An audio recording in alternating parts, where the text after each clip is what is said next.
Bonjour à tous, nous sommes aujourd'hui à Maille-Champagne, au sein de la maison de champagne Maille Grand Cru, avec Pierre-Emmanuel Tétinger, président de la mission Coteaux, Maison et Cave de Champagne. Monsieur Tétinger, bonjour. Bonjour. Merci de prendre ces quelques minutes aujourd'hui sur RCF. Vous avez présenté il y a quelques jours ici, au sein de cette maison de champagne, une feuille de route, on peut dire ça comme ça, de cette année 2022. Peut-on dans un premier temps revenir sur l'événement de début avril du côté d'Épernay avec ce lancement du club ambassadeur, mais aussi le lancement d'une exposition? Eh bien, il y a eu deux opérations que nous avons menées cette année parmi tant d'autres. Entre autres, de lancer un club des ambassadeurs pour impliquer le plus possible d'acteurs et d'actrices de la Champagne autour des valeurs de la mission UNESCO, qui sont la paix par la science et la culture et la mise en valeur de nos biens universels qui nous ont été confiés lors du classement réalisé sous l'autorité de mon ami défunt Pierre Cheval.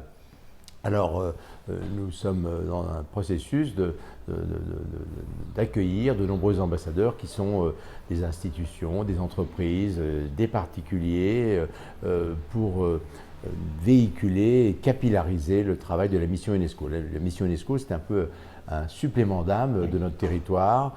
Nous sommes fiers de ces classements, mais pour en être fiers, il faut travailler à améliorer sans arrêt nos sites, à les embellir, embellissement des sites, embellissement des bâtiments, mais aussi embellissement des cœurs. Je dis que à quoi sert d'embellir un territoire, une ville, une commune, un lieu, si derrière il n'y a pas un embellissement du cœur et de l'âme, enfin d'essayer en tout cas de s'améliorer sans arrêt. Alors ça, c'est une première activité. Puis on a aussi lancé récemment un mobilier UNESCO qui va voyager dans toute la Champagne élargie, aussi bien dans l'Aube, dans l'Aisne, que dans la Haute-Marne, que dans la Marne, bien sûr, et sur tout le territoire champenois.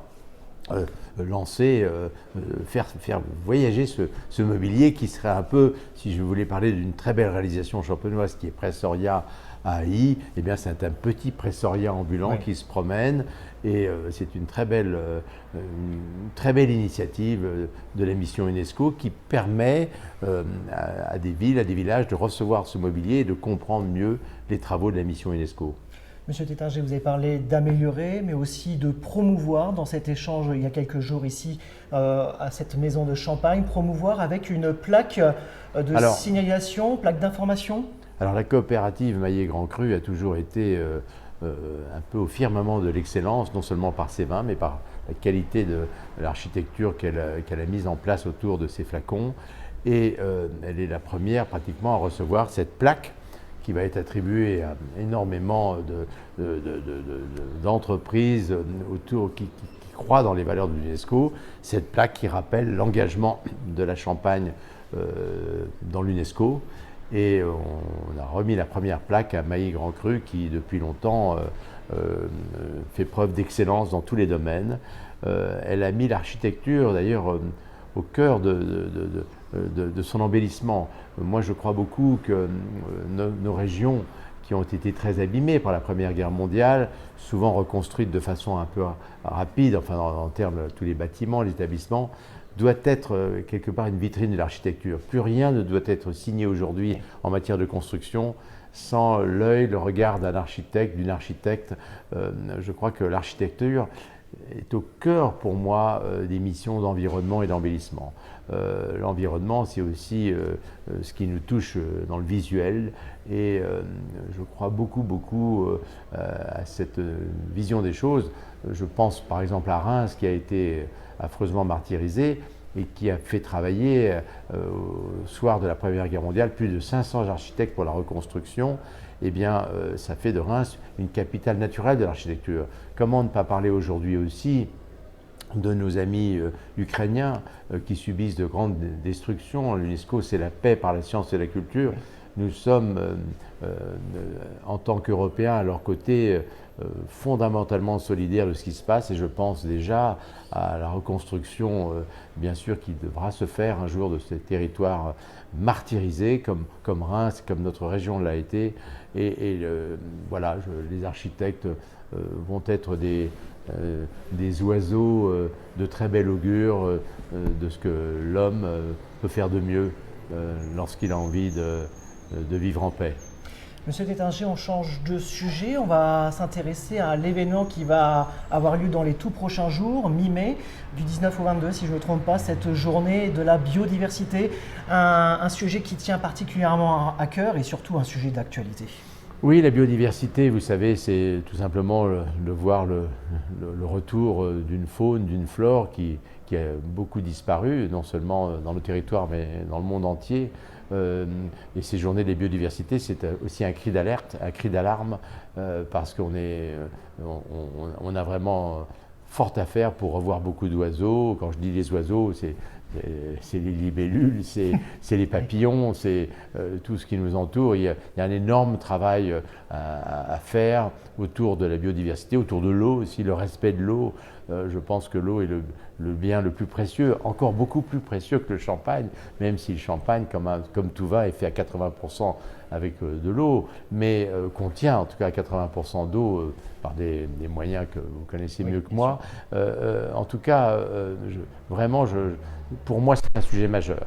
Je suis un citadin, j'habite en ville depuis ma naissance, mais je suis souvent comme un enfant très soucieux quand je me promène et que je vois très peu d'oiseaux partout, très peu de lièvres, très peu de tous ces animaux qui ont fait ma jeunesse, ma petite enfance. Et je me bats beaucoup pour ça, comme un observateur peut-être naïf, mais déterminé pour que tout ça revienne en force. C'est fondamental. Il n'y a plus d'insectes sur mes pare-brises, par exemple, ou de moins en moins, mais à partir du moment où il n'y a plus d'insectes, il n'y a plus de nourriture pour les oiseaux. Enfin, je suis extrêmement attentif à ça, extrêmement attentif aussi à l'eau, à la gestion de l'eau. C'est un bien absolument sacré, et il est encore beaucoup trop gaspillé par nous tous. Et je reviens d'un refuge de montagne où on a de l'eau seulement quand on appuie sur un bouton, et dès qu'on a le bouton, on n'appuie plus dessus, on n'a plus d'eau. Mais que d'économie d'eau on ferait si on avait des réflexes de ce style. En fait, je veux engager la mission toujours dans ce qu'elle a dans le concret. Vous voyez, moi je suis un homme du concret. On parle d'embellissement, et bien l'embellissement c'est aussi la qualité des toilettes publiques. En France, on est très en retard par rapport à d'autres pays comme le Japon, l'Allemagne, l'Autriche, nos voisins. Et si on veut, là aussi, il s'agit d'embellissement, d'hygiène. Là encore, on a beaucoup d'efforts à faire dans nos villes, dans nos villages, pour avoir des toilettes accueillantes, jolies, bien intégrées. Moi, j'ai un peu l'âme suisse dans ce domaine-là. Vous voyez, les Suisses sont extrêmement concrets. Ils ne font pas de grands discours, mais tout est propre, les gares, les trains, etc. Et j'ai ça en moi. J'aime que toutes nos actions se traduisent par du concret visible pour les habitants et les habitantes d'une région. Je crois que c'est très important.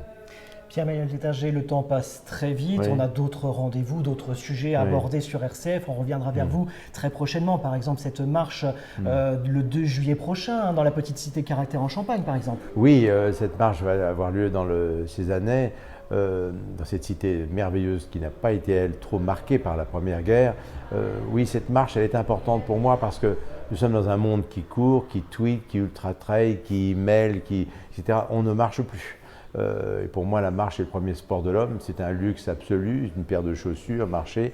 C'est l'occasion non pas de redécouvrir, mais de découvrir nos territoires. Moi-même, quand je marche dans les vignobles champenois, je le découvre parce que, hormis le vigneron qui cultive ses arpents de vignes, on n'a pas l'occasion de faire des marches de 10, 15, 20 km dans un territoire choisi. Et c'est une impression fantastique.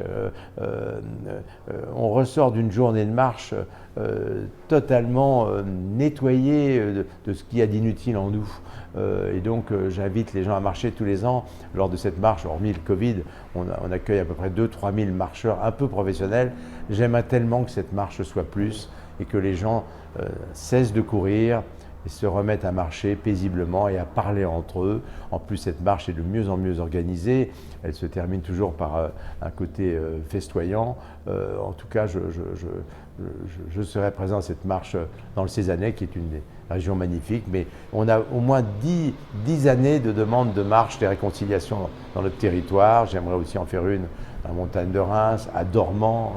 magnifique territoire champenois, donc au Breuil aussi, le village emblématique de notre président du syndicat général des vignerons, qui est un village absolument magnifique.